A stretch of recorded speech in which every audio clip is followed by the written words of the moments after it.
Hello students, good evening. Welcome back to the class.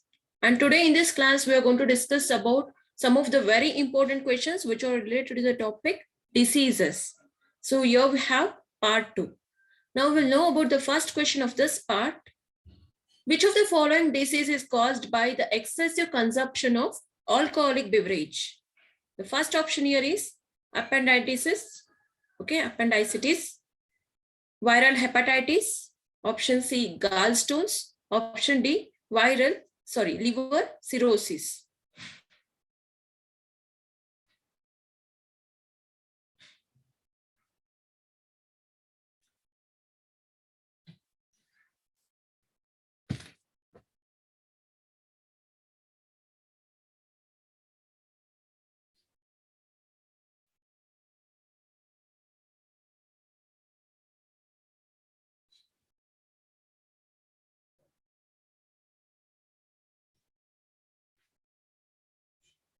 Okay, now let us know about the right answer here.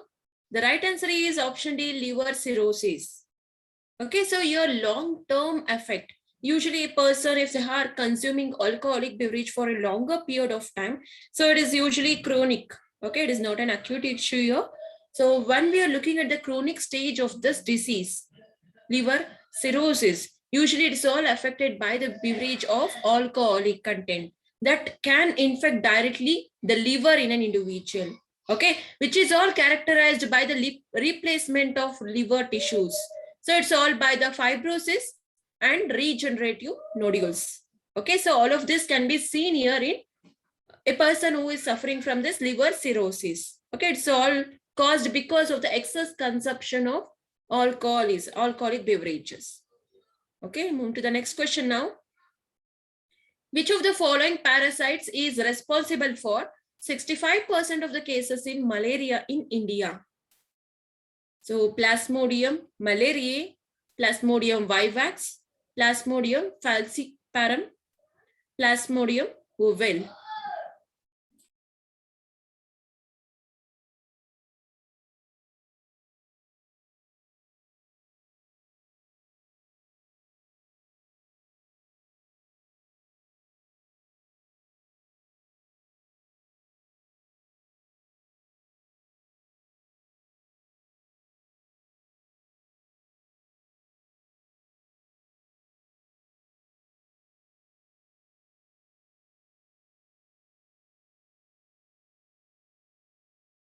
Okay, now let us know about the right answer here.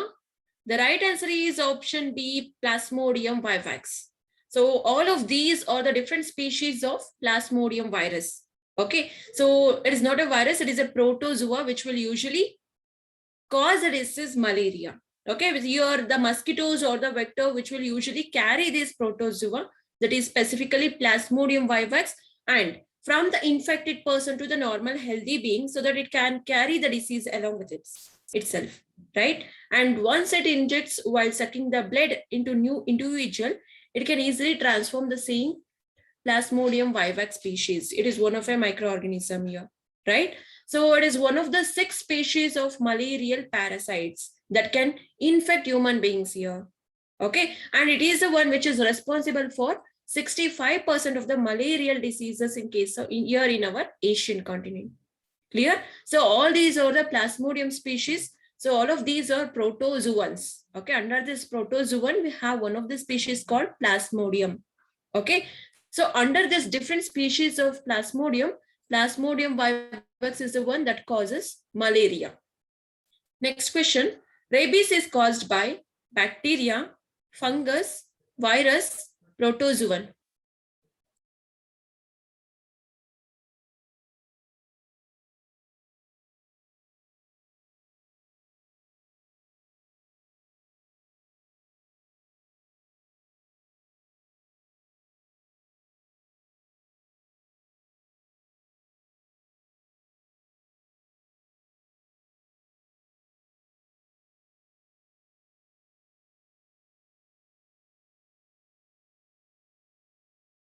Okay, now let us know about the right answer here.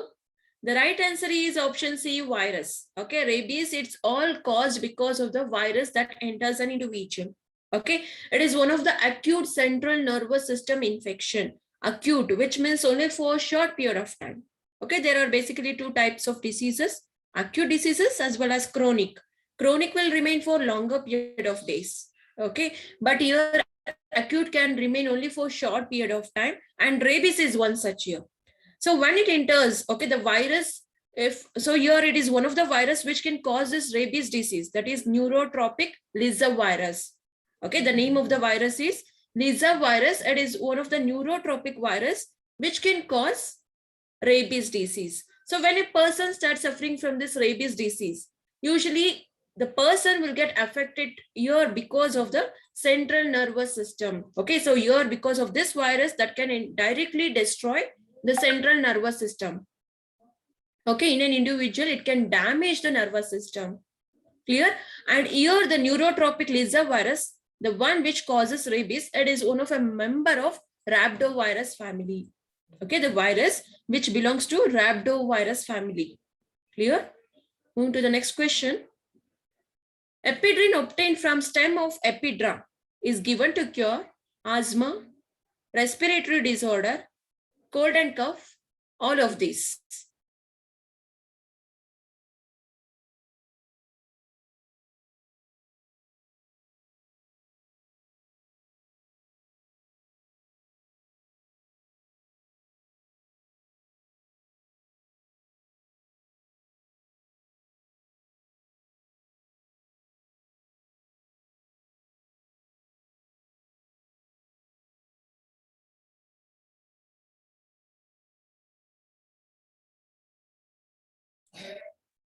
So here the right answer is option D, all of these. So usually this epidrin, it is one of a drug which is basically extracted from the stem of epidra. Okay, the plant here, epidra, from the stem of this, usually they will extract the chemicals. Using this, they will make a drug called epidrin. And this is the one which is medically used to cure asthma, respiratory disorder, as well as cold and cough. So all of these diseases are completely related to respiratory system, right? So here all the respiratory disorders can be cured using this epidrin drug. Okay, move to the next question now. In which part of the eye blind spot and yellow spot are found? Cornea, lens, iris, retina.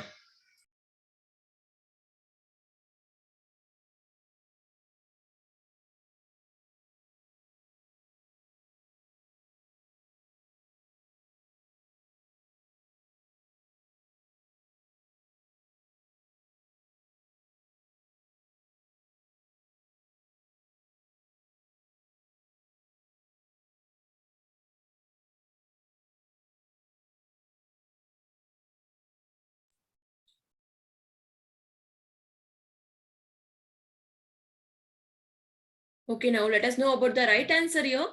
The right answer is option D, retina. Okay, so here in which part of the eyeball? So when we are looking at the structure of our eye, at the posterior part, okay, the frontal part that we can see here, compared to that, the posterior part of our eyeball, there we can find the presence of this blind spot as well as yellow spot. So both of these spots are found there on the retina surface of our eye, that is specifically at the posterior region of our eyeball. Okay, so usually this blind spot, they appear where the optic nerve ends there. Okay, optic nerve leaves the eyeball, and that spot specifically here, the blind spot can be observed. Okay, this spot is specifically present in that part of our eyeball. So now the rods and cones, we know these rods and cones, both of these are the sensitive cells.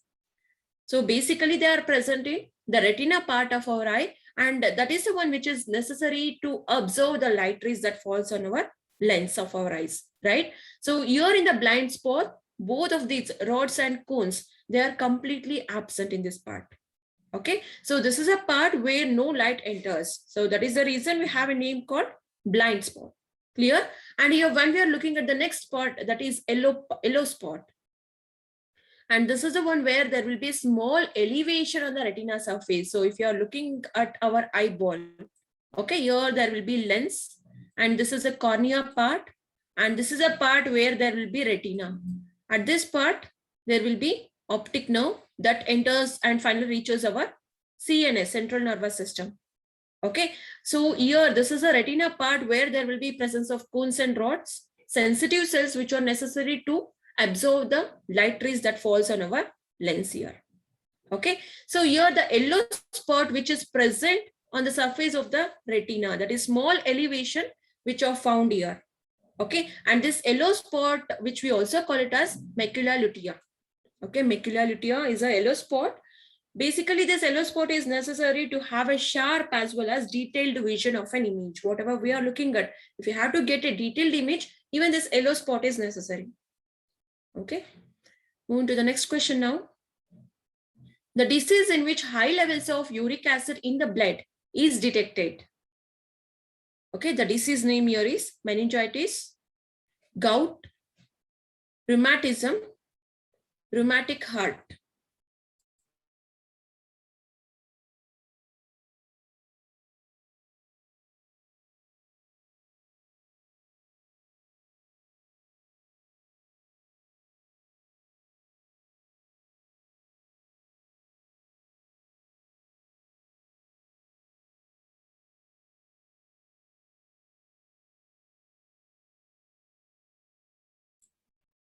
Okay, now let us know about the right answer. The right answer is option B, gout. Okay, usually when there is accumulation of uric acid in our body. So uric acid is one of the nitrogenous waste in our body, right? So our liver is the one which synthesizes, which converts the excess amount of ammonia into urea by a process called ammonification. Now, as a nitrogenous waste, urea has to be removed from our body. If our body fails, specifically our kidneys, fails to remove this urea from our blood, what actually happens? This uric acid will get accumulated in our bloodstream. So as and when there is a more quantity of this uric acid than the normal, that can lead to a disease called gout. So what are the symptoms that can be observed here? It is one of a painful medical condition. So in a disease, if a person starts suffering from this disease called gout, usually in his body, in his or her body, there will be needle-like uric acid crystals. So this uric acid, which was in the blood now, it will start forming a crystalline form. Okay, it will be just like needle-shaped.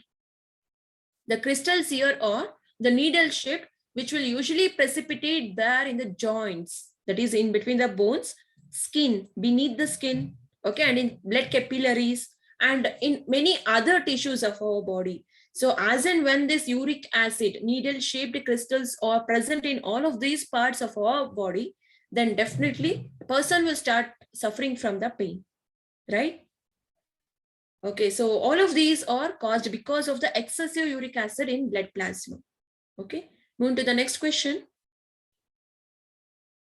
During dehydration, the substance that is usually lost by the body is sugar, calcium phosphate, sodium chloride, potassium chloride.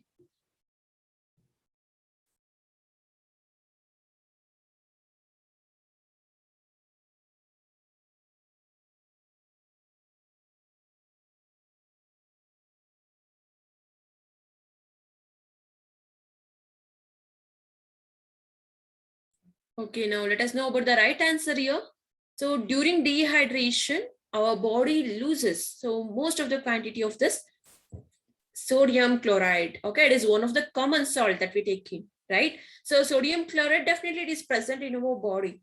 And if a person starts suffering from this dehydration, dehydration is a condition where there will be very less quantity of the water in a person's body, right? So than the normal quantity. So now in a condition called dehydration, body will start losing most of the fluid in the form of vomiting or in the form of urination or diarrhea, right? So diarrhea, vomiting or urination, all of these are the different reasons for the loss of water in an individual's body. That can lead to a condition called dehydration. Now, in this condition, during dehydration, a person's body will start losing most of the fluid from the body, right? It can be water or it can be any aqueous solution that we have, any fluids that we have in our body. So which also include sodium chloride, okay? Sodium chloride, which will be there in this fluid and other important minerals which are necessary to our body, right? So when there is a dehydration, most of the minerals are lost from our body. Okay, so that is the reason, that is a major reason that we have to maintain, we have to be hydrated always. We have to take in more quantity of water because we need all these minerals, since these minerals has many major functions in our body. So in this condition, when a person starts suffering from this dehydration, basically the doctors will prescribe electrolytic solution. Okay, electrolyte solution. So it's given to a patient, which will usually replenish the lost minerals. So whatever the minerals that is lost, it can be replenished in patient's body. Next question, which of the following disease is caused by bacteria? Athlete's foot, tuberculosis, ringworm, thrush.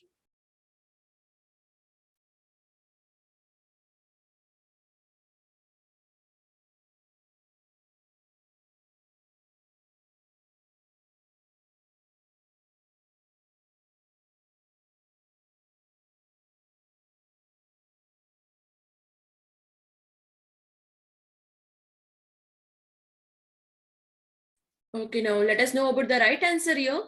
The right answer is option B, tuberculosis. Commonly we call it as TB, right? TB, which is nothing but tuberculosis. And it is one of a disease which is all caused because of a bacteria. Here the bacteria which belongs to a genus called Actinobacteria. Okay, it is a family of Mycobacterium species and a genus of Actinobacteria. Okay, here this tuberculosis bacteria belongs to. And it is also known to cause a disease called tuberculosis as well as leprosy. You would have heard of this, right? Leprosy, where there will be complete skin muscle deformation in an individual, the bone deformation in an individual, right? So mycobacterial species, specifically which belong to a genus Actinobacteria, or the one which can cause a disease called tuberculosis and also leprosy in human beings. So whereas the rest of the diseases that we have here, athlete's foot. So in the previous class, we had discussed about this. Athlete's foot is all caused because of the fungi that enters our body, right? So usually there will be rashes or the lesions that are found in between the toes. And it also spreads when there is no breathing of the skin. That is, a person starts wearing very tight shoes. If we start sweating there, usually in between the toes, it will start growing. The fungus will start growing. Okay, athletes as well as here, athlete's foot as well as this ringworm, both of these are caused because of fungal inflammation. Okay, fungal infections. Ringworm usually on the skin surface. So usually it is because of the name here is ringworm, but still it's all caused because of the fungi. Usually on the skin surface, there will be rashes that can be found in a ring-shaped rashes. Okay, the small bumps which are in a ring shape, and that is the one which we call it as ringworm here. Okay, both of these are because of the fungal infection. And here the thrush.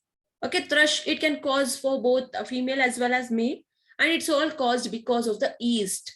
Okay, one of the yeast species can cause this thrush. So here specifically candidiasis. Okay, the yeast candidiasis is the one which can cause thrush disease. Usually when it enters a body.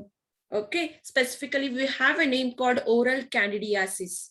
That means usually there will be lesions which are found in the mouth surface. If it is other part or the skin or any other different parts of our body, usually there will be lesions. Okay, when a person starts suffering from this disease, there will be lesions on the skin surface that will usually be painful as well as irritant. Okay, all of these symptoms can be experienced.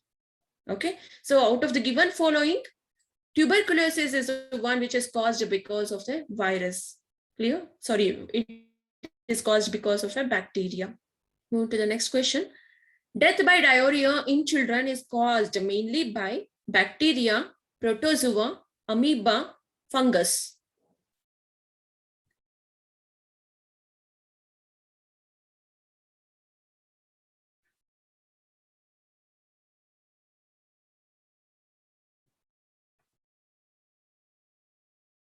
Okay, now let us know about the right answer. The right answer is option A, bacteria. So most of the children who are under 5 years of age, usually since they doesn't have a good, well-developed immune system, so as and when this bacterial species enters their body, usually they will start suffering from this diarrhea.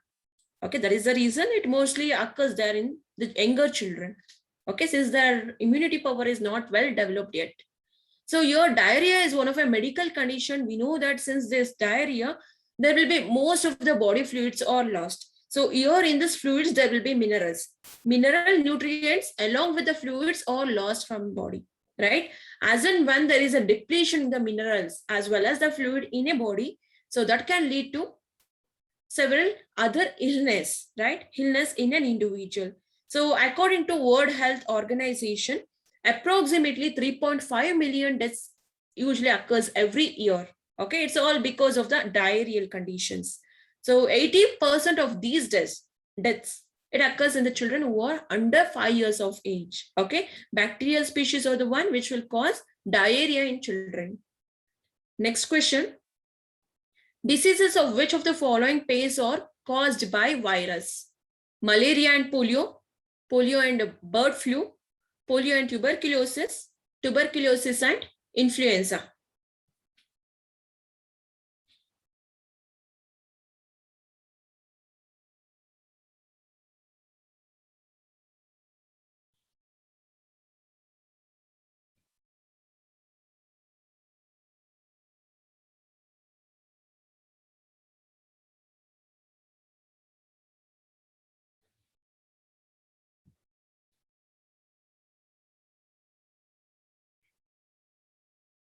Okay, now the right answer here is option B.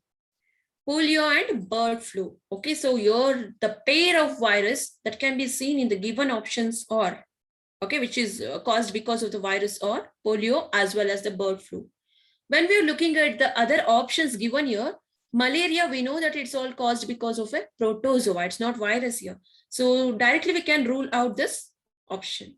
Third option, when we're looking at this tuberculosis, as we read that it is caused because of a bacterial species.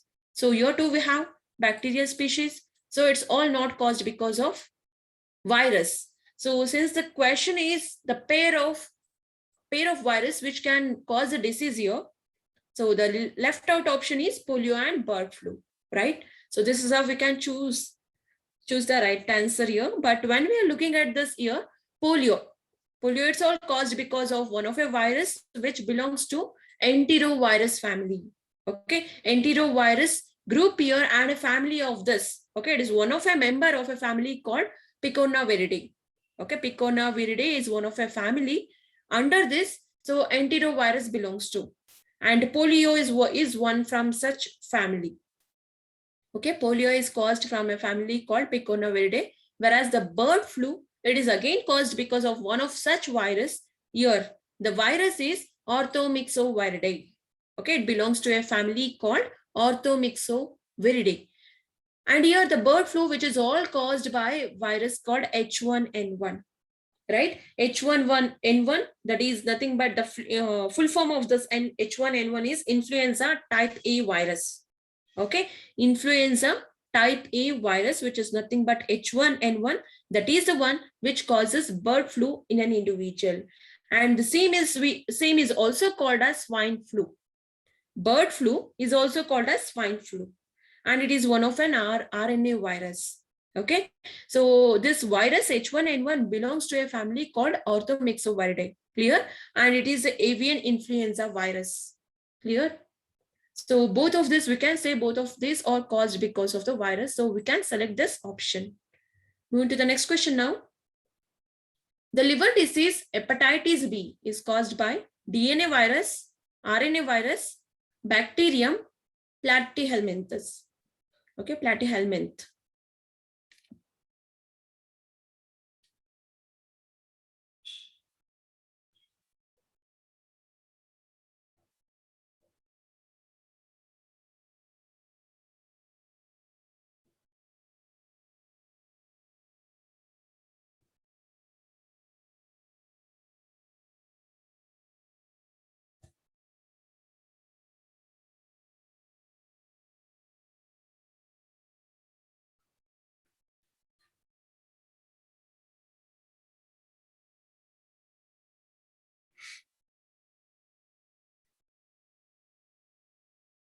Okay, here the right answer is option A, DNA virus. So when we are looking at this hepatitis B usually directly affects the liver of our body. Okay, if this virus enters our body, usually directly affects our liver. liver tissues will be damaged then.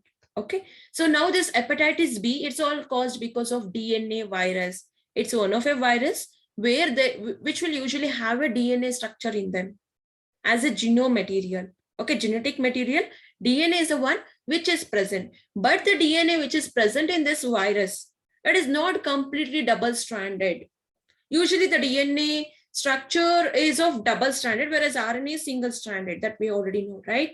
DNA will be double-stranded, RNA will be single-stranded. But the DNA strand which is present in this virus, which causes hepatitis B, okay, it's a circular DNA.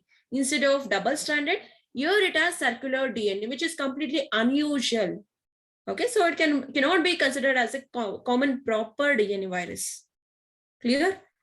Moving to the next question now. Which of the following systems in man is affected by the bite of cobra?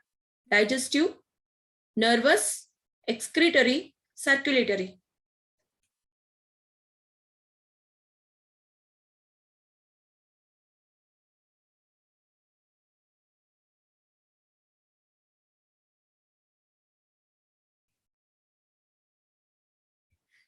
Okay, looking at the right answer now. The right answer is option B, nervous system. So when this cobra bites, okay, when the snake bites an individual, a person here, usually the poison that enters, okay, the toxic material, the poisonous materials, the venom that enters human body, usually the poison we call it as venom, right? V-E-N-O-M. Venom that enters, if it enters human body, that can directly damage the nervous system. Okay, it is most virulent. So you're the completely mostly venomous poison here, and it is one of a neurotoxin. That is, it directly affects our nervous system. Okay, the neurons that we have. Neurons are nothing but the nerve cells that we have, right? So when this poison of this cobra, the chemical of this enters our body, it directly affects. It starts attacking our nerve centers and usually causes paralysis of muscles. Okay, completely the muscle will become tight and stiff and muscles. Okay, a person cannot move his muscles, and especially for those of respiratory muscles, the muscles that we have in our lungs. Okay, person will usually fail, as in when it is left out for a longer period of time, usually the person cannot breathe properly. It's all because of this venomous poison, venomous cobra. Clear? Moving to the next question now. After entering the human body through mosquito bite, the malarial parasite, that is a plasmodium, shows initial multiplication in spinal cord, blood, liver, spleen.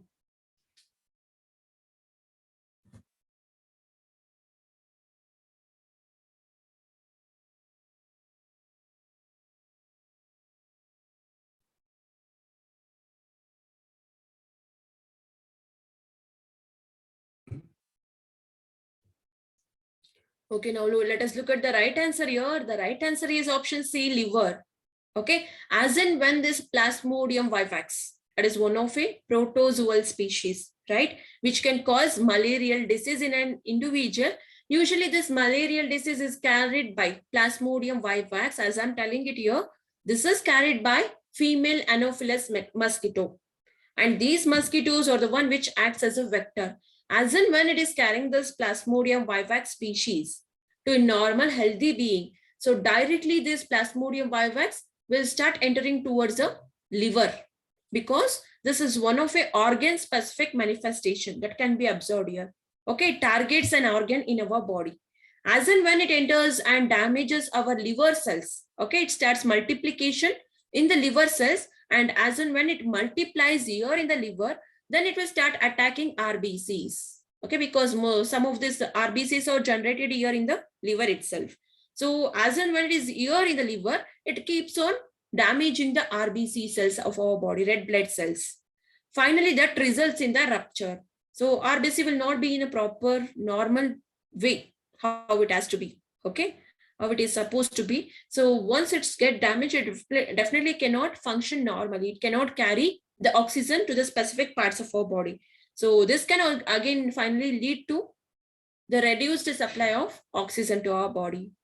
Okay, on to the next question. The blue baby pollution disease is due to the excessive presence of which of the following in drinking water, fluoride, chloride, nitrate, arsenic.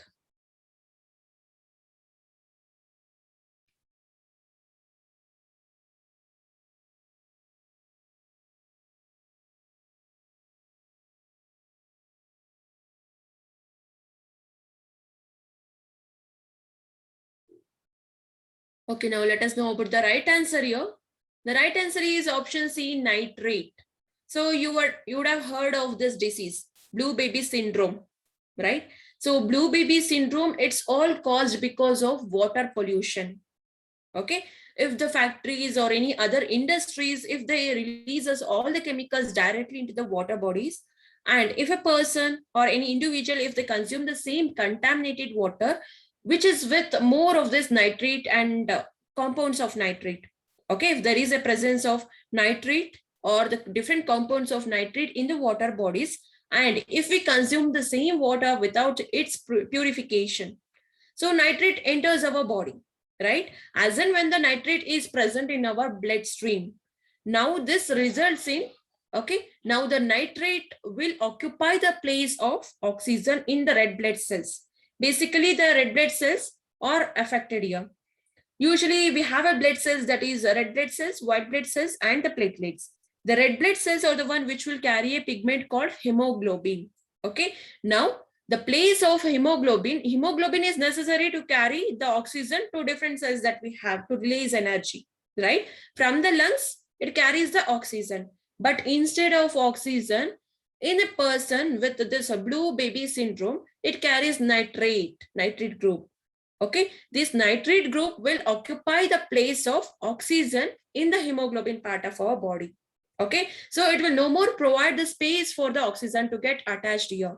So now oxygen will not reach the different parts of our body as it has to be reached, right? Suppose, so here when we are looking at this here, instead of oxygen, nitrate reaches all the parts of our body. So this is the one, as and when there is a lack of supply of this oxygen, so that results, that turns our body, the skin of our body, into blue color. Usually the baby, you would have observed this. So the people who are suffering from this blue baby syndrome, their skin will usually turn into bluish color, the pale blue, light blue color.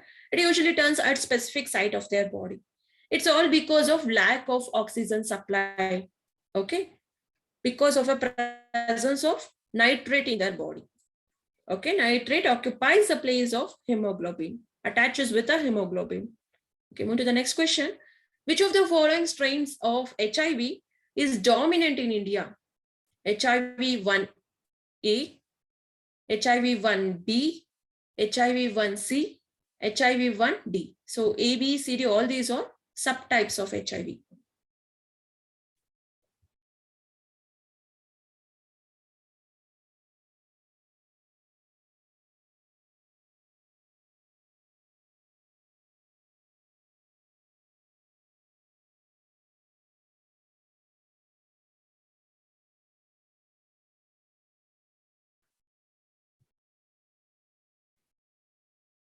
Okay, now let us know about the right answer.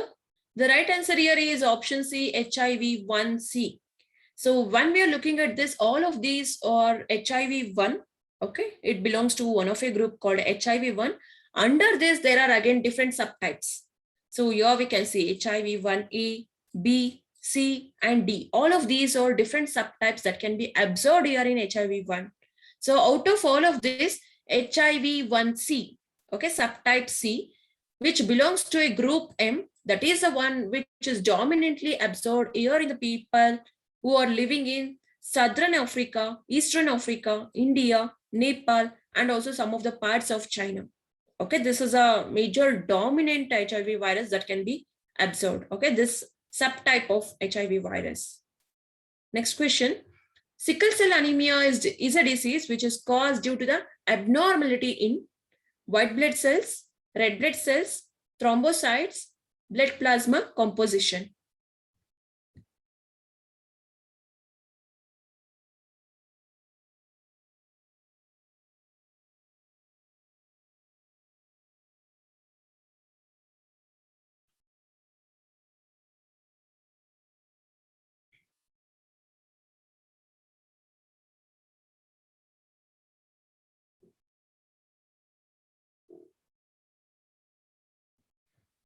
Okay, now we'll know about the right answer here. The right answer here is option B, red blood cells. Okay, so basically RBCs are the one where there will be abnormality that can be absorbed in RBC cells. Okay, it is one of all these are different types of blood cells that we have in our body. But when we are looking at the sickle cell anemia, the name itself suggests us that the cells here in a person who was suffering from this anemic condition, the cell will turn into sickle shaped, right? Sickle shaped that you know, right? Crescent shaped. Okay, the moon shaped, moon, crescent moon that we observe in some of the days, right? Crescent shaped or the sickle shaped, the cell will turn, specifically the RBCs or the cell which will turn into sickle shape instead of the normal round shape, right? Usually the normal cells will be circular in shape, normal RBC cell, but in a person who was suffering from the sickle cell anemia, the cell itself will turn into sickle shaped. Okay, it is all because of one of the inherited blood disorder. Inherited, that is from the parents that we may acquire this. Okay, that will get inherited from one generation to the next generation because of different factors here. So the different factors are responsible for this. And it is one of the chronic anemia. Chronic, as I've already said, which will remain with us for longer period of time, for about lifetime that we can say here. And when a person starts suffering from the sickle cell anemia, usually there will be episodes of pain and some other complication in the body. The pain that can be absorbed in the muscles, okay, that can be felt in the muscles, different parts of our body. And some other different complication can be absorbed in a person suffering from this disease. Okay, usually instead of being round and flexible here, the blood cells, that is specifically RBCs, will become crescent shaped or sickle shaped, and the shape of this will prevent it from entering the blood cells, specifically there in arteries and veins. These are the blood cells that we have, right? So here, when the cells are in this shape, in the crescent shape, it cannot easily enter the blood cells here. Okay, as and when it cannot reach all the parts now, so all the different parts of our body cannot be supplied with that of the oxygen, because RBCs are the one which will carry oxygen molecule with them, right? So now the oxygen will not reach the different parts of our blood. So different parts of our body, as the cells cannot move through the blood vessels. So now this leads to lack of supply of oxygen in the different parts of our body. As and when the different parts of our body doesn't get this oxygen, there in such parts we can absorb the pain, we can feel that pain, okay, because there will be damage in the cells. So specifically here in arms, legs, and other parts of our other organs of our body, for example, here we have spleen, kidney, and brain. So if the oxygen doesn't reach here, so there definitely we can feel that pain. Okay, so this is one of the major symptoms of sickle cell anemia. Going to the next question now. Which of the following drugs has been recently reported to be responsible for the decline of the population of vultures?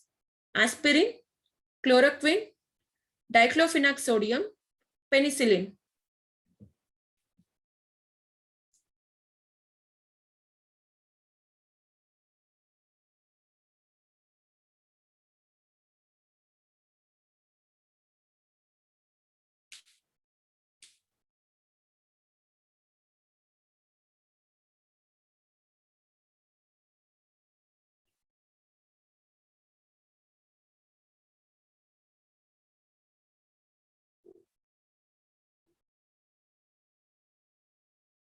Okay, now we'll know about the right answer.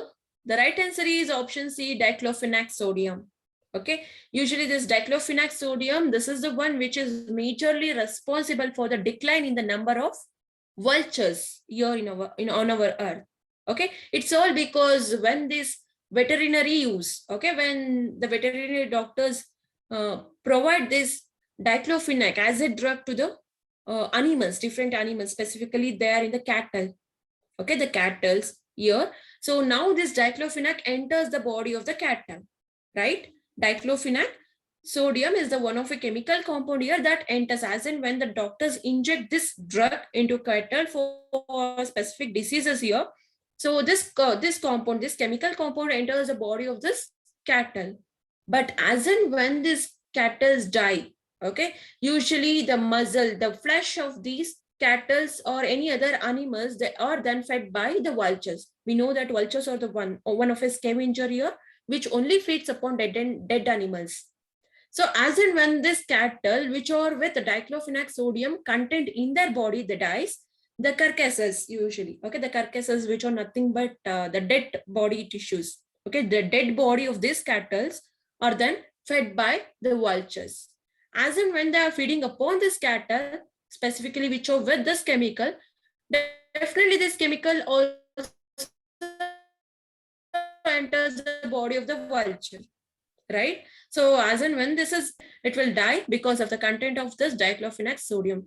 So due to this reason, nowadays we can see that there will continuous gradual reduction in the number of population of these vultures. Okay, the major reason for this is diclofenac sodium. Okay, it's all reported from your IUCN, which is nothing but International Union for Conservation of Nature. So they have reported us that the declination here in the number of vulture is all because of a chemical compound introduced into the body, animal's body, that is diclofenac sodium. Okay, so when we are looking at the rest of the options here, penicillin is one of the antibiotic drug. In fact, it is the first antibiotic drug introduced, right? So, and again, aspirin. So this is the one which is administered to a patient specifically during surgeries. Okay, because that is the one which has a property of relieving the pain, fever, etc. And chloroquine is one of a chemical compound again, which is used to prevent the symptoms of malaria. Clear? Moving to the next question. AIDS is a short form of which of the following diseases? Acquired immunodeficiency syndrome, anticipated immune deficiency syndrome, acquired immunodeficiency syndrome, abnormal immunodeficiency syndrome.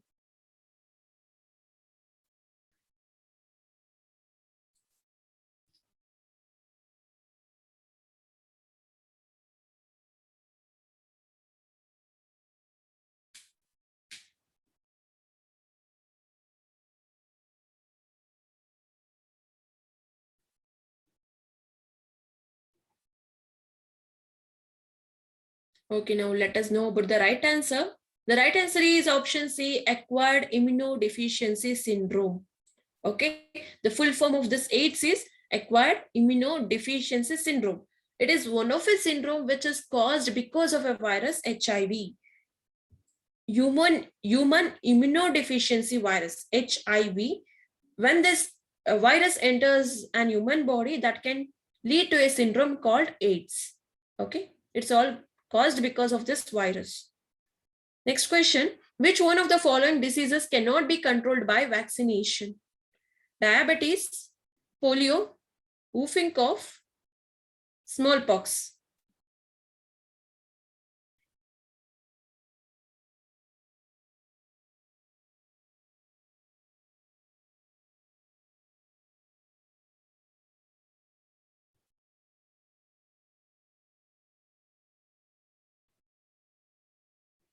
Okay, now the right answer is option E, diabetes.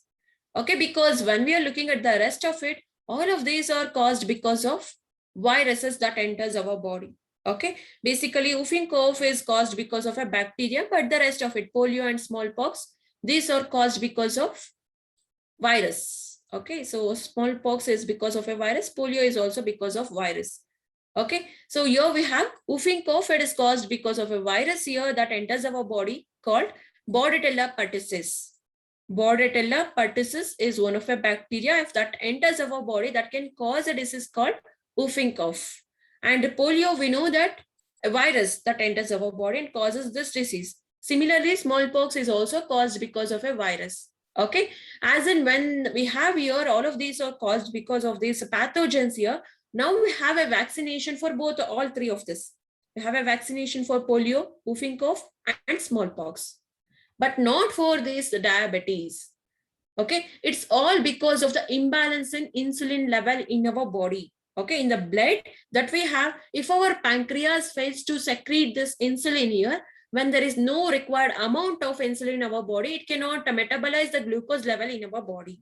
Okay, as and when the glucose level increases in our body, that can lead to a disease called diabetes mellitus. And there is no any such vaccination for this. Okay. Move to the next question. Night blindness is caused by the deficiency of vitamin A, vitamin B1, vitamin C, and vitamin E.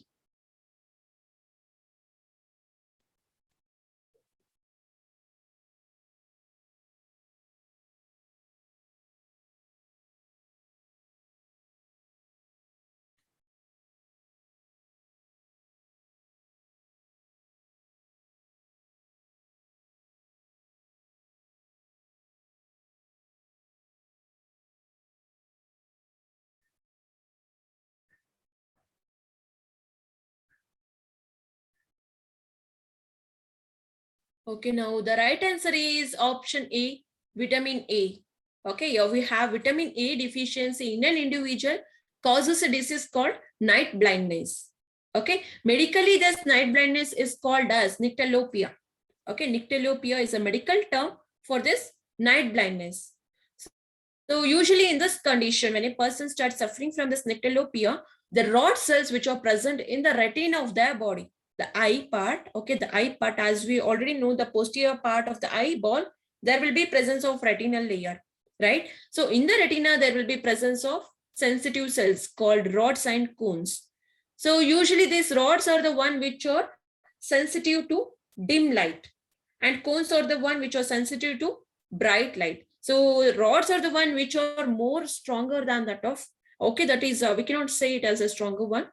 So rods are the one which can easily absorb the dim light also. It is most sensitive to dim light here, right? But when a person starts suffering from this light blindness, they will usually gradually losing their rod cells. Okay, when there is less amount of this rod cells in their eyeballs, okay, that can lose, okay, that gradually loses their ability to respond to the light. Okay, they will not even try to respond to the light that enters their eye. Okay, because of no sensitivity absorbed or enacted by these rod cells. Clear? And this vitamin A deficiency, it's all because it can also be because of the diet that we take in, or the sources that we take in. It has to be get digested and absorbed. Proper absorption is also necessary, right? For example, carrot is one such which is rich in this vitamin A content. If it is not absorbed by our body, definitely that vitamin does not enter our body, right? So this can also be one of the reason, right? So because of the lack of vitamin A in our body, that can cause a disease called night blindness. Whereas when we are looking at this vitamin B1, it causes beriberi disease. When there is a deficiency of vitamin B1, beriberi disease is the one that an individual has to face with. Vitamin C deficiency leads to scurvy disease.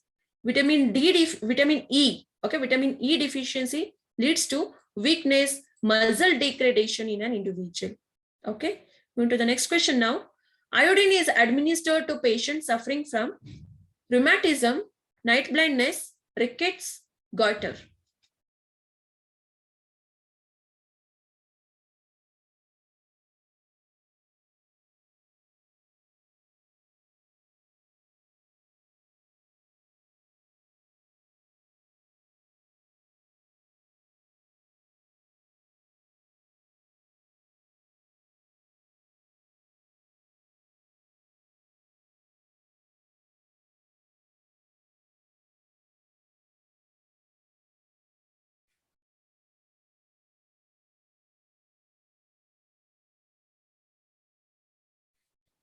Okay, here the right answer is option D, goiter. Okay, iodine is basically administered to a patient who does not have this iodine content in their body. So if it is completely very less amount in their body, then this iodine has to be supplied, right? It has to be administered to a patient here to avoid a disease called goiter. Okay, it is one of a medical condition where there will be the neck cells that which are present in an individual will start swelling up. Okay, it will become very enlarged gland. Thyroid gland will be present here in the neck region that we have, the throat region, right? So, but when we suffer from this iodine deficiency, that leads to a disease called goiter. So now in the case of goiter, usually there will be inflammation here in the cells that are in thyroid gland. So there will be swollen bags here in the neck region. You would have seen such person, at least in a picture. right? And this condition we call it as thyromegaly. Okay, goiter disease, where there will be swollen part in the thyroid gland, that we call it as thyromegaly. Okay, and it is treated. So to avoid this disease, so to a person who is suffering from lack of iodine content in their body, they are treated with uh, iodine content. Okay, iodine is administered to such patients based on the severity that they are suffering. Okay, severity of the disease that they are suffering with. And here usually small doses of iodine. Okay, it is given in the form of Lugol's iodine. Lugol's iodine or potassium iodide solution. So your Lugol's iodine, it is nothing but it is a solution of potassium iodide, or iodine solution is given in small doses to such patients who are suffering from this goiter. Okay, so when they are providing this iodine externally from the external source, definitely this can be minimized because as and when the increase in the iodine level, iodine becomes normal in an individual, so that the swelling or the inflammation part in the neck region, that is specifically in the thyroid gland, can be minimized by the administration of iodine solution, right? Next question. Sleeping sickness happens due to deficiency of vitamin A, deficiency of calcium in body, rising of blood pressure, trypanosoma.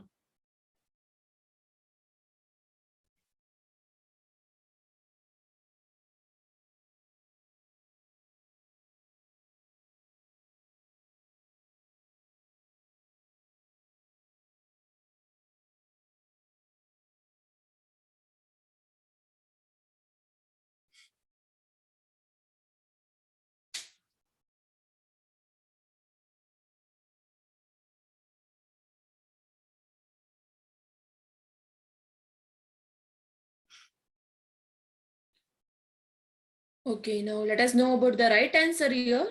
The right answer is option D, trypanosoma. Okay, sleeping sickness. That is a person who was suffering from this trypanosoma. They will usually start sleeping a lot than normal. Okay, than the normal time that we sleep. They usually sleep all the time because this is one of a condition that induces sleep in them. So what is the reason behind this? Let us understand that here. Sleeping sickness, it is also called as human African trypanosomiasis. Okay, this disease, we also call it as human African trypanosomiasis, and this is basically caused because of one of a parasitic protozoa. The protozoa here, if that enters a human body, that can cause sleeping sickness in them.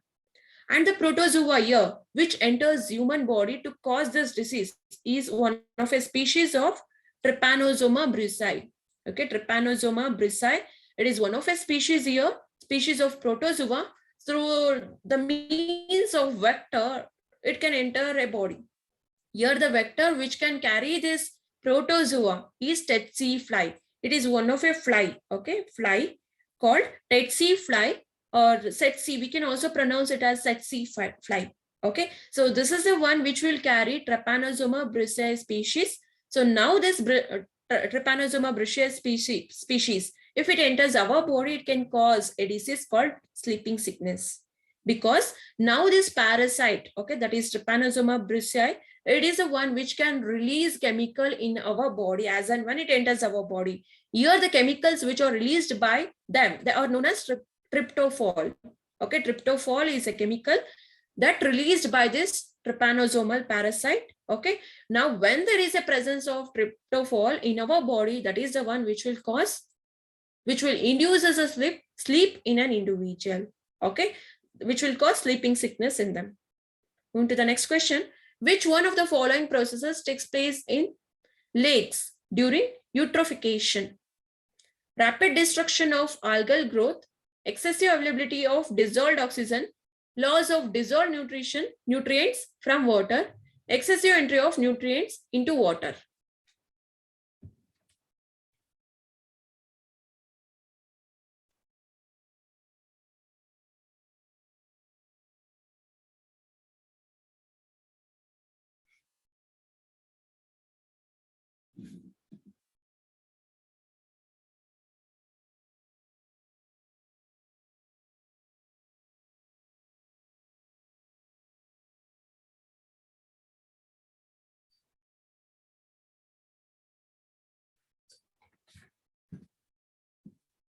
Okay, now let us look at the right answer here. Right answer is option D, entry of, okay, excessive entry of nutrient into water. But how it enters here?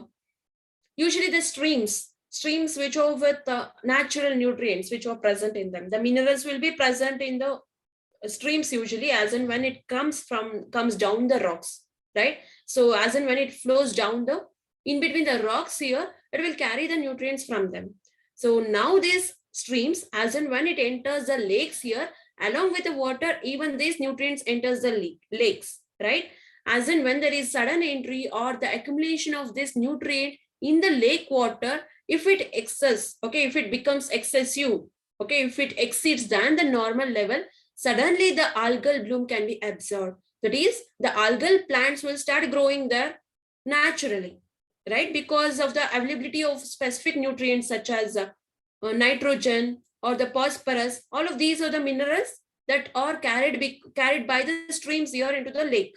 So as and when there is increase in these nutrients in the water, the alga will utilize this nitrogen as well as the phosphorus and any other such minerals. So it will start growing very well on the surface of the water. Okay, but as and when there is the increased growth of these algal species there in the water, okay, it will utilize it will start growing very well, and there we can see algal bloom. So that is the greeny patch that can be absorbed there on the stagnant water that we would have observed, right? It's all because of the growth of the algae here. So now in this condition, the algae will become more, algal bloom can be absorbed. That is, more and more quantity of this algal growth can be absorbed on the surface of the water, right? But as and when there is a death of these algal species, if they die in the water, now the aerobic bacteria which are present in the water will start degrading, decomposing this algal matter. Okay, the death of this algae, it will start, okay, the plant part, the part of this algae are then decomposed by aerobic bacteria. Aerobic bacteria can only act in the presence of oxygen. Anyhow, the dissolved oxygen is present in the water. Using the same oxygen, it will start decomposing the algae. So to convert into organic matter, right? So now the algal, as and when it dies, it is then converted into organic matter by this aerobic bacteria. To convert this into organic matter, most of the oxygen is utilized. Now, in this condition, at this situation specifically, there will be a very reduced quantity of dissolved oxygen in the water. Now, the rest of the aquatic organisms, such as the fishes, or any other shark, any other different aquatic organisms will not get the sufficient oxygen for their survival. This leads to death of such organic aquatic animals. Okay, aquatic animals will not get the oxygen here because it's all utilized by the bacteria to convert this organic matter, to convert the algae into organic matter, right? As and when there is a lack of oxygen, aquatic animals will start dying. Okay, in this condition, there will be more quantity of organic matter than that of the water. Okay, finally, if this continues for a longer period of time. Understood? And that complete procedure, we call it as eutrophication. Okay, eutrophication is all because of excessive entry of nutrient into the water from the streams to the lakes or any stagnant water bodies. Clear? Moving to the next question. Sandalwood tree is considered a total root parasite, total stem parasite, partial stem parasite, partial root parasite.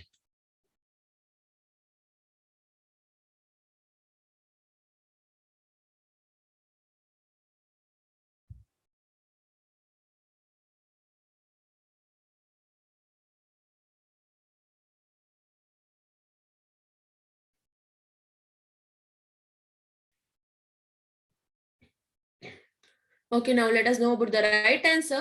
The right answer is option D, partial root parasite. Okay, it is option D here, partial root parasite. These sandalwood trees are partial root parasite. Okay, it's all because it completes its nutritional requirement. It cannot synthesize, it cannot get all the nutrients required for its growth. So it is just like a parasite here. Okay, but not completely a parasite, since it can prepare some of the nutrients, but only for few quantity of nutritional requirement. It is dependent upon host plant. Okay, some other organism here. So now what is the function of this root here? The root of this plant are modified here. Okay, it will get modified And this modification of the roots, that we call it as hostoria. Okay, hostoria, where there will be modification of the part of these roots of the sandalwood tree, or some of the species which belong to the same species, some of the trees which belongs to the same species here, right? Now this osteoracia is one of a modification of the root. The major function of this is to penetrate into the host plant. Okay, it will start penetrating into the next host plant so that it will absorb the nutrients required for its growth from them. Okay, so that by this we can say that it is a partial root parasite. It will get the nutrients from the host plant, partial of it, not complete of it. Clear? Moving to the next question now. Which one among the following waterborne disease is not caused by a bacteria? Cholera, typhoid, bacillary dysentery, hepatitis A.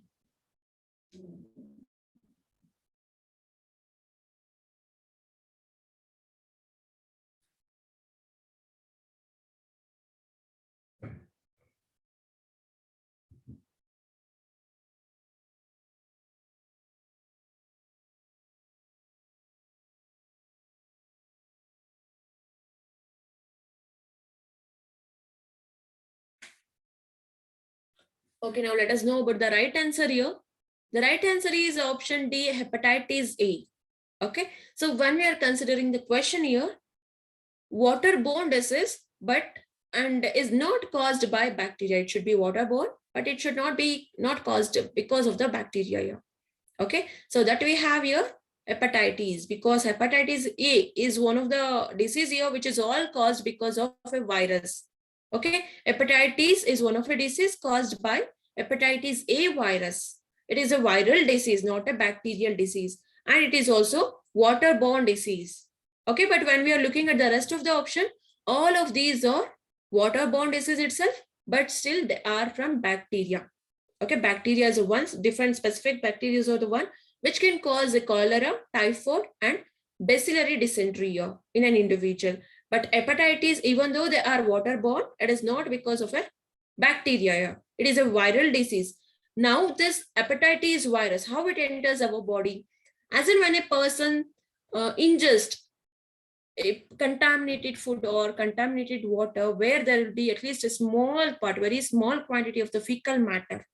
Okay, in this fecal matter, if there is a presence of this hepatitis A virus, that can enter a person who are having this contaminated food or the water. So this is how it enters our body. Now this hepatitis A virus, if it enters our body, it directly targets our liver.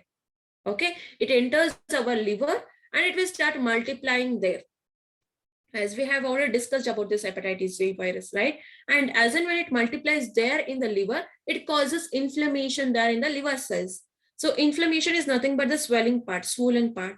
Okay, it will start swelling now. So this inflammation can impair the normal functioning of the liver. Okay, liver cannot function normally in this case. So when the liver cannot function normally, that can give rise to some other secondary symptoms. Okay. Now move to the next question. Contaminated water can cause the following diseases except which one of the following? Hepatitis A, typhoid, measles, cholera.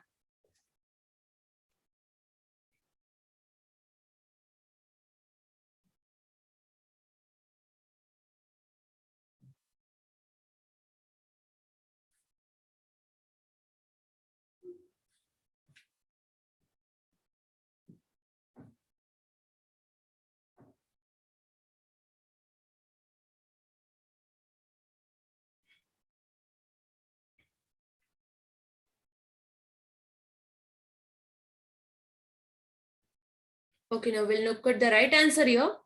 The right answer is option C, measles. Okay, your measles are caused because of a virus here, and okay, it is not because of a contaminated water. This virus cannot enter our body through a contaminated water. Clear? But the rest of it, as we have already discussed in the previous questions, that is hepatitis A, typhoid, and cholera, all of these are spread usually through the contaminated water. Clear? We know that hepatitis A, it's all caused because of the virus, whereas typhoid and cholera, these are because of the bacteria that enters through the contaminated water or the food. Okay. Moving to the next question now. Which one of the following diseases is caused by a bacteria and spreads through fecal matter by houseflies? Pertussis, typhoid, diphtheria, chickenpox. So students, you can try to select the right answers there and type it in the chat box.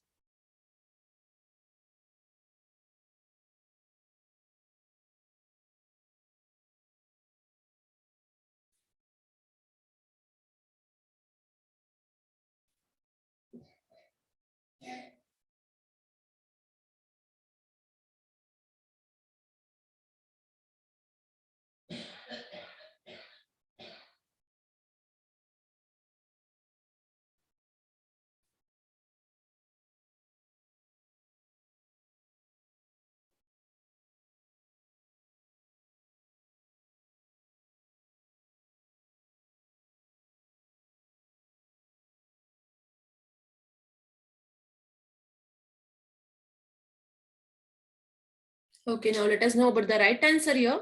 The right answer is option B, typhoid. Okay, so when we are looking at the question here, it is a disease. It has to be caused by bacteria and spread through fecal matter by house flies. Okay, house flies, they are the one which acts as a vector here in carrying this bacterial species. From that fecal matter is nothing but the undigested food, the secretion of undigested food, the digested part, right? That we will excrete it out, right? So that is the one which we call it as fecal matter here. And now these houseflies, if they carry this fecal matter, okay, if they carry this bacteria which is present in this fecal matter, that can cause a disease called typhoid. Clear? Now here this typhoid is all caused because of one of a bacteria, and this bacteria called Salmonella typhi.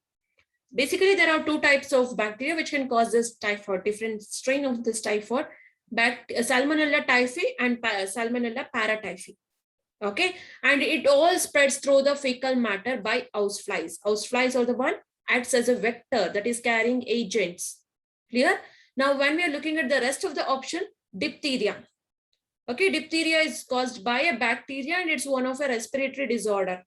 Through the respiratory droplets, it enters our respiratory system and damages our respiratory system itself. Clear? Whereas the next one, that is pertussis.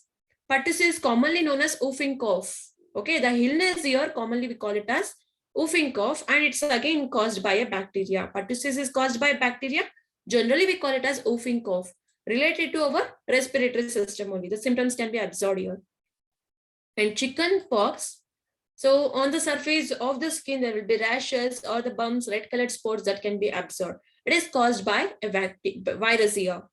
Okay, pertussis is caused by a bacteria. Diphtheria is also by bacteria here. Chickenpox is caused by a virus.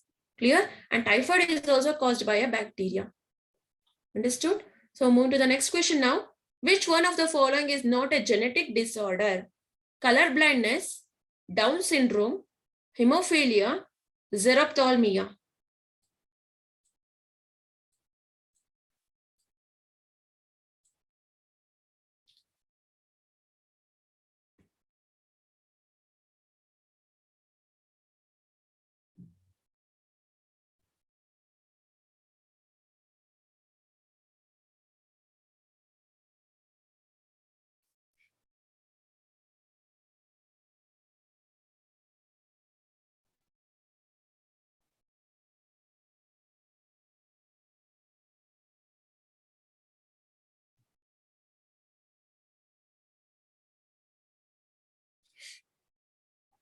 Okay, now let us look at the right answer here. The right answer is option D, xerophthalmia. Okay, it is not a genetic disorder. So you have to understand this question. But all of this, rest of the options that we have, all of these are genetic disorders. Okay, that is inherited from our parents. Okay, color blindness, Down syndrome, hemophilia, all of these are genetic disorder, hereditary disorders. Whereas the xerophthalmia, it is not a genetic disorder, but it is acquired disease. Okay, so here what actually happens in a condition called xerophthalmia? So it is one of a condition where there will be severe drying of the eye surface. The external surface of the eye will start drying very fast. Okay, in the person who was suffering from the xerophthalmia. And it's all caused because of the malfunction of the tear glands, the lacriminal glands, right? Lacriminal glands, we also call it as tear glands generally. And if it doesn't work function normally, just in the case of normal human beings, so now it can start, the symptoms here can be a severe drying of the eye surface. The cornea here, cornea is nothing but the outer part of the eyes, right? So this part will start becoming very drier one, okay, dried one. So also it is found in a people who has very less, okay, if their immune system is not stronger one, if they have several such immune disorders, even in that condition, xerophthalmia disease can be found. Majorly it occurs because of deficiency in vitamin A. Okay, whenever we are not including vitamin A in our diet, even though if you are including, if our body fails to absorb this vitamin A from the food that we take in, okay, usually even that there is a chances of a condition called xerophthalmia even in such person, right? So in this condition, some other symptoms that can be absorbed in this disease, that is, so usually there will be, eye will become very dry, and that leads to loss of luster. The shininess of the eyes can be lost, because since there will be dry surface, the luster cannot be found. Okay, but as and when this continues for a longer period of time, at the later stages, the cornea is nothing but the outer part of the eye that we can see, whitish in color, right? So this is the one, the outer part of the eye, it will become very soft, and sometimes opacity, which is nothing but transparency. It will not be like white in color, it will start transpirating. Okay, there will be transparent surface that can be absorbed here as and when this xerophthalmia condition becomes worsened. Clear? So this is all about xerophthalmia, which is all related to the eye of an individual human being. So when we are looking at the rest of the genetic disorders here, color blindness. Color blindness in a condition is one of a condition where an individual fails to identify the color. Okay, usually the red color or the green color, it cannot be absorbed. It cannot be identified by a person who is suffering from this. And again, Down syndrome. Down syndrome, it's all caused because of trisomy in case of chromosome 21. Okay, specifically here in the chromosome 21, which is present in an individual, it will become 3-paired. Okay, instead of normal 2 pairs, usually during cell division, if the cell undergoes normal division, normal healthy way of division, our chromosomes will become 2 in number. But in a person who is suffering from this Down syndrome, usually the cells will become trisomy. That is, instead of 2, it will become 3 in number. Okay, 3 pairs. Instead of 2 pairs, it becomes 3 in pairs, specifically in the chromosome number 21. Okay, so that is the one. In such cases, a person have to suffer from this disease called Down syndrome. It is hereditary disease from parents to offspring. Clear? It is an abnormal disease, abnormal cell division. It's all because of when the cell cannot able to divide properly, like in the normal healthy being. And hemophilia, color blindness, it is sex-linked disorders. Clear? Going to the next question now. Which one of the following insects spread Kala Azar? Kala Azar is one of a disease here. Fruit fly, tsetse fly, sand fly, mosquito.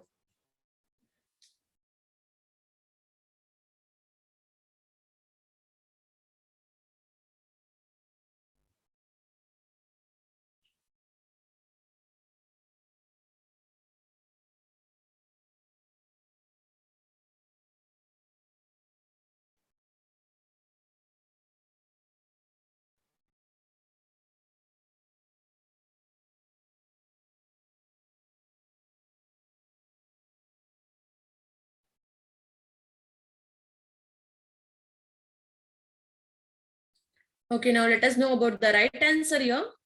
The right answer is option C, sandfly. As a vector, sandflies are the one which will spread a disease called Kala Azar. Okay, here the Kala Azar, it is one of a disease, and the scientific name of this Kala Azar disease is, okay, the scientific name is visceral leishmaniasis. Okay, generally we call it as VL, visceral leishmaniasis. What actually happens in this condition? Let us understand that here. So sand flies, these are the insects which will spread Kala Azar disease. And this Kala Azar is a chronic disease, that is, it remains with us for longer period of time. Okay, It is not acute, but it is a chronic disease here. Potentially fatal parasite disease.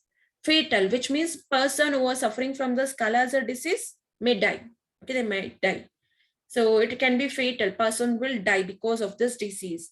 So usually when this disease, okay, when an individual starts suffering from this disease because of a parasite that enters our body, their viscera are nothing but the internal organs that we have, okay, particularly the liver, spleen, bone marrow, lymph nodes. So all of these are the visceral organs that we have in our body, right? So these are the major organs which will get affected because of this parasitic wound, okay, parasite. So which is all carried by a sandfly here.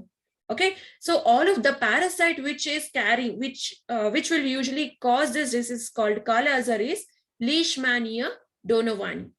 Okay, here the parasite name is Leishmania donovani. It is one of a parasite which will usually cause a disease called Kala-Azar. Okay, here it is one of a agent of Kala-Azar. Leishmania donovani, it can be transmitted by sandflies bite. Okay, sandfly, if it bites us, it causes a disease called, if it is carrying this virus, okay, this is one, this pathogen, it can directly affect our body. Okay, so all the internal parts of our body will get affected because of this Kala-Azar. Okay, finally it becomes fatal, person will die.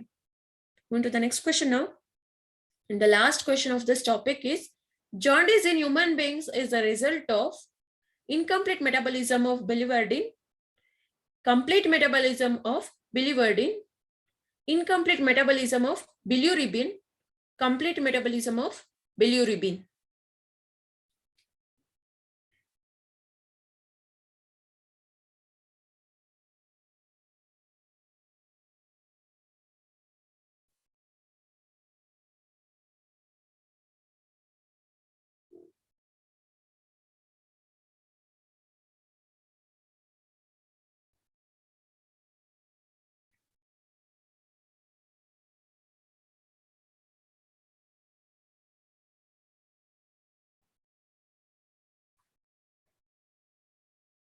Okay, now let us know about the right answer here. The right answer is option C. When there is incomplete metabolism of bilirubin in our body, that leads to a disease called jaundice. Okay, specifically in human beings here, it's all because of incomplete metabolism of bilirubin pigment in our body. Okay, so in human beings, it is a result of incomplete metabolism of bilirubin. We know that bilirubin is one of a pigment which is secreted by the liver. Okay, synthesized by liver and temporarily stored in the gallbladder. Okay, all these are the glands that we have as a major role in digestive system, as in the digestion of the food that we have taken. Now this bilirubin is one of a pigment that has to enter our digestive system to digest the fat that we had in our food, right? To metabolize this. Now this bilirubin, okay, a bile pigment that will usually get metabolized, that is broken down during the digestion process. Once it is metabolized, it is then excreted out as, okay, so bilirubin will get metabolized in our digestive system, okay, to during the digestion of the food, and then it is then excreted, okay, that is removed out of our body as stercobilinogen, okay, stercobilinogen in feces, that is in the undigested food. There will be content of this bilirubin in the form of stercobilinogen as a fecal matter. Okay, but when a body fails to remove this stercobilinogen in the form of feces from our body due to the pathological interference, that is the pathogens which enters our body and disturbs the normal metabolism of our body. Okay, if it disturbs the normal functioning of our body, stercobilinogen will not be removed from our body, right? Now this content will start accumulating in our body. It becomes a toxic one. Okay, it leads to normal improper functioning of our body. So then that causes jaundice. Jaundice is a result of accumulation of stercobilinogen in our blood cells, okay, in the plasma that we have. So now the symptoms of this jaundice in an individual are yellowing of the skin as well as the eyes, okay, due to the deposition of bile pigments, as in when this bile pigments, specifically this stercobilinogen, gets decomposed in our blood, in our plasma content, usually the skin will start yellowing. It turns yellowish in color. The eyes will turn into yellowish color. So all these are the major symptoms that can be observed in a patient who are suffering from this jaundice, right? Okay. So students, in this class, we have discussed about very important questions which are related to a topic, diseases, right? So I hope it's all understood to you. And thank you for attending the class.